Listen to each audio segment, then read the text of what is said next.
That's right, and when you participate, you want to make sure to stop by one of the themed regions booths this year, as we're getting a little education in Argentina wine from Trapiche, which is a winery in Argentina. Carla Castorina, you are the one who has traveled very far to share some information with us, and did I get it right? Is it Trapiche?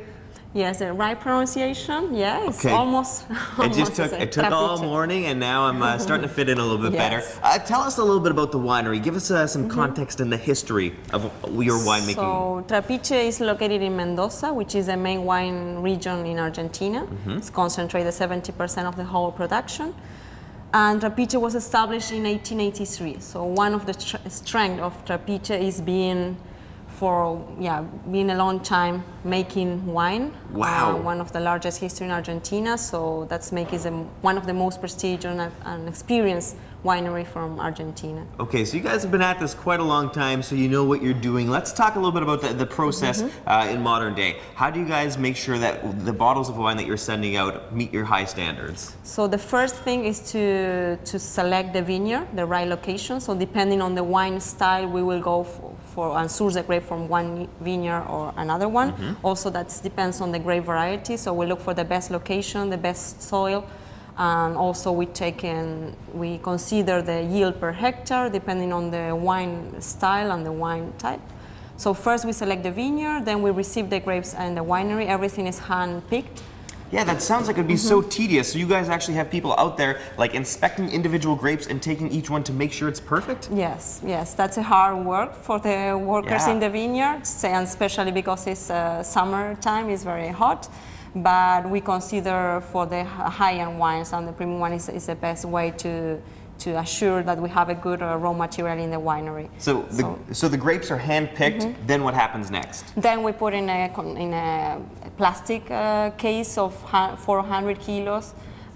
We send to the winery in a truck. We try to do the hand-picked during the morning or late in the afternoon to get to not get the hot the sun on the grapes, so to get them at a good temperature in the winery.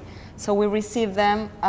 We do first a manual selection of the grapes. So we have in a table, we have people selecting the benches, and especially when you have some sunburned grapes throughout or leaves coming from the vineyard. So you select the best raw material, then the stemming in a machine, and then a second selection table where we select the berries. Wow, and just to jump ahead a bit in the process, different bottles are aged for different times. We've got a couple selections of some of the offerings from your winery. This was the new one, Extravaganza, that we got to talk about. If I was looking for a wine for a special occasion or something, what would you recommend from your line? Okay, so we have at Trapiche we have a very diverse offer, and that's another strength of the winery.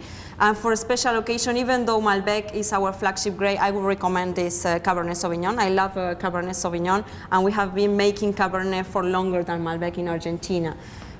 So I think this is a great wine, being aged for 18 months in oak barrels. So it's a wine that needs to be open in the glass and wait for the wine to be open and enjoy the different flavors and taste. So a patient wine with some great rewards. Well, thank you so much, Carla, for educating us a bit on this. And if you would like to attend one of the public tastings, just go to our website at breakfasttelevision.ca, because we would love to send you down there for the Saturday to experience Winnipeg Wine Fest and all that it has to offer this weekend at the Convention Center.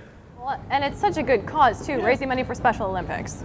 1,600 athletes in the province are helped out and inspired each year by Special Olympics. They have so many great work that they do in a whole bunch of different sports. And coming up a little bit later on today, we're going to be chatting with one of the folks from Special Olympics to get a better grasp on just what a difference sport makes in the lives of so many people in the province. It's truly inspiring when you get to meet these athletes and the competitions that they go in, especially in a day and age when we spend so much time talking about the bad side of sport and the bad stories when it comes to our athletes. That's right, and could there be a more fun way for us to help out? We get to go to Wine Fest, have some fun with some friends, go tasting wines of the world, so I think this is probably one of the best fundraisers that you can be a part of. No question. Thank you very much, Drew. We want you to go find something that goes well with artisanal cheeses if you could. Okay, I think I can do that. I've got the experts here. Okay, thank you very much, Drew. He's got the experts there when it comes to the wine. We've got the expert here coming up. We're going to talk a little bit about the Grand Prix, the Canadian Cheese Grand Prix. We'll talk about some of the winners, some of the local features, and how to properly sample some of those cheeses. We've got that and more coming up.